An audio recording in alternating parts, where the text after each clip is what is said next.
तुलसीदास। नमः कुंज विहारिणी, नमः कुंज विहारिणी, नमः श्री हरिदासाया मुख्य सखी अवतारने। स्वामी जी महाराज की जय, बाबा जी महाराज की जय, माता जी के चरणों में मेरा कोटि कोटि प्रणाम। आप सब सखियों की जय। आज का विषय है साधु संगति परम गति। मेरा परम सौभाग्य कि आज बाबा महाराज की कृपा से मैं इस पर कुछ बोलने का प्रयास करूंगी। कोई त्रुटि हो जाए तो प्लीज क्षमा करना। अनादि काल से जीव भगवत विमुक्ता के कारण दुरंत अनंत संसार संतापों से संतप्त है।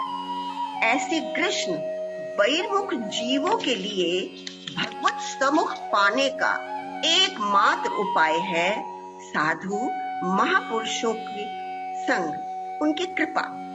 साधु संग छोड़कर अन्य किसी उपाय से अनादि कर्म संस्कारों से दूषित हुआ चित्त राग द्वेष आदि कसाय से भरा हुआ भगवत भजन में प्रवृत्त नहीं हो सकता। संसार दुखों से निपीड़ित मायाबद्ध जीव के लिए उनकी परम गति, उनका परम अवलंबन साधु संग, साधु कृपा है। इस साधु महात्माओं के संग उनके श्रीमुख से हरि कथा सुनते सुनते जीव के चित्त में भगवान के प्रति श्रद्धा उत्पन्न हो जाती है। इसी के फल स्वरूप सद्गुरु चरणाश्रय प्राप्त होता है। इस साधु संग से ही श्रवण कीर्तन आदि नवदा भक्ति साधना से क्रमशः निष्ठा, रुचि, आसक्ति और रति दशा में पहुंचकर साधक परम पुरुषार्थ प्रेम पाकर धन्य होता है। इस प्रकार जीव साधु संग की कृपा से ही साधना भक्ति, भाव भक्ति और प्रेम भक्ति के स्तर पर पहुंच जाता है। इसलिए कहा है साधु संग सर्वशास्त्र कहे, लव मात्र साधु संग सर्व सिद्धि है। अतः एक साधु संगति ही जीव की परम गति है, इसकी कोई तुलना नहीं है।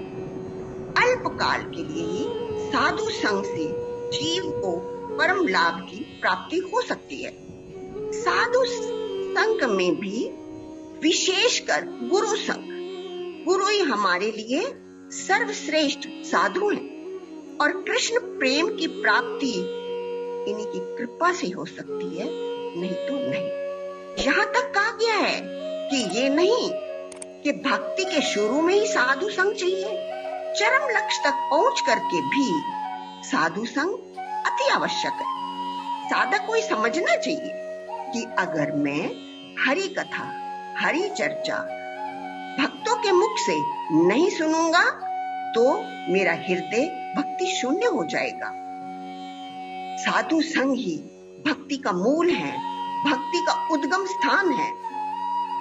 प्रबल भगवत भक्ति संपन्न साधु महात्माओं की देह इतनी पवित्र होती है कि उनके हृदय में स्थित भक्ति की अलौकिक किरणें चतुर्दिक बिखर कर चारों ओर के लोगों के चित्त में पवित्र भाव का अर्थात पराभक्ति का संचार करती हैं। पुण्य तीर्थों में प्राय साधु संग समागम अति सुलभ है। इनके श्रीमुख से हरि कथा सुनकर जीव का परम पुरुषार्थ यानी कि अपने प्रिय प्रीतम में प्रेम इनकी कृपा से प्राप्त होता है। अंतरंग भजन में सजातीय भक्तों के सतत संग से ही भजन रस की परिपुष्टि शीघ्र हो जाती है। भक्ति साधन में ऐश्वर्य, माधुर्य आदि भावों के नाना प्रकार के भेद है। इसलिए जो साधक जिस प्रकार का भजन अनुष्ठान करता है वह उसी प्रकार के अपने भाव रस वाले साधु का ही संग करे, अर्थात सजातीय संग करे, जिनसे हमारे भजन की रस रीति मिलती हो। इसीलिए कहा गया है इष्ट मिले मन मिले, मिले भजन रस रीति, उन्हीं से ही संग करना चाहिए। इसका साक्षात उदाहरण है हमारी सबके प्यारी वृंदावन शरण बाबा जी महाराज जो उदारता, कृपालुता, दयालुता की मूर्ति है, इन्हें अति सहज करुणामयी हमारी प्रिया जी ने करुणा करके हम जैसे दिशाहीन भटके हुए जीवों को भक्ति के सही पथ पर लाने के लिए भेजा है। हम सबका परम सौभाग्य है कि हमें ऐसे परम रसिक संत का संग और कृपा प्राप्त हो रही है। हमें चाहिए कि हमें ऐसे कृपालु संत के उपदेशों को विनय भाव से फॉलो करना चाहिए। सोचो, हम कुछ भी नहीं थे, कुछ जानते नहीं थे, और आज बाबा महाराज की कृपा से हम मंजरी भाव उपासना, प्रिया प्रीतम का नित्य विहार उपासना, ये हमने इन्हीं से सीखी। तो नाम भी नहीं जानते थे प्रिया प्रीतम को कैसे लाड़ लड़ाना चाहिए, सब बाबा महाराज की कृपा का फल है। श्री गीता जी में भगवान श्री कृष्ण कहते हैं, ये यथा माम प्रपदन्ते तम तथा एव भजामि हम, अर्थात जिस भाव से जीव मेरी शरण ग्रहण करते हैं उसी के अनुरूप ही मैं उनको फल देता हूँ। मगर हमारी प्रिया जी कृपालुता, दयालुता की मूर्ति है। ऐसे ही उनकी सखी मंजरियां वे करुणा करके उनको भेजती है साधु रूप में ऐसे सत्य रसिक संतों को हम जैसे जीवों पर कृपा करने के लिए। साधु संग का तात्पर्य है साधु की सेवा, परिचर्या आदि करना, उनके मुख से कृष्ण कथा श्रवण करना, उनके आचरण का अनुसरण करना, उनकी महिमा कीर्तन आदि में कायिक, वाचिक, मानसिक अभिनिवेश करना, ये साधु संग है। और साधु संग ही जीव की परम गति है।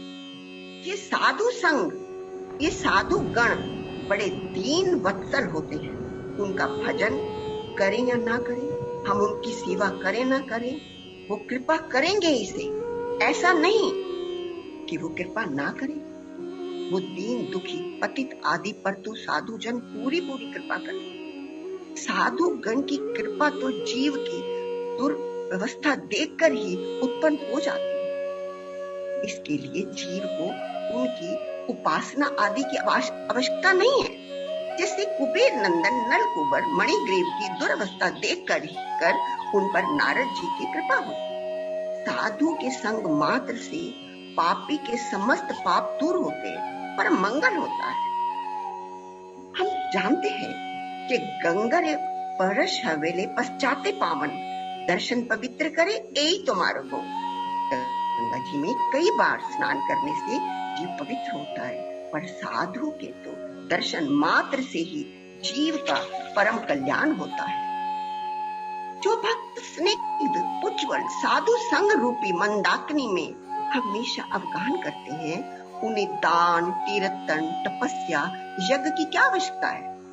इस विश्व में जो सुदुर्लभ और काम्य वस्तु हो सकती है, वे सभी साधु संग की कृपा से प्राप्त हो सकती है। मगर हमें साधु संग करते हुए बहुत सावधान रहना चाहिए, क्योंकि हरि स्थाने अपराध तारे हरि नाम, तोमा स्थाने अपराध नाहि केरा।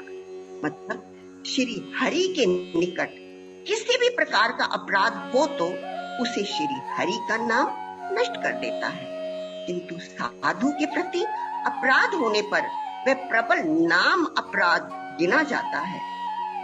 श्री हरि उसे नष्ट नहीं करते।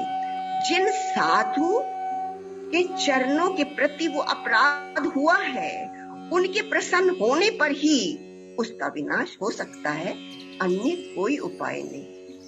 जय मेरे प्रिया प्रीतम श्री हरिदास। कोई त्रुटि हो गई हो तो प्लीज मेरी क्षमा करो। जय श्री राम।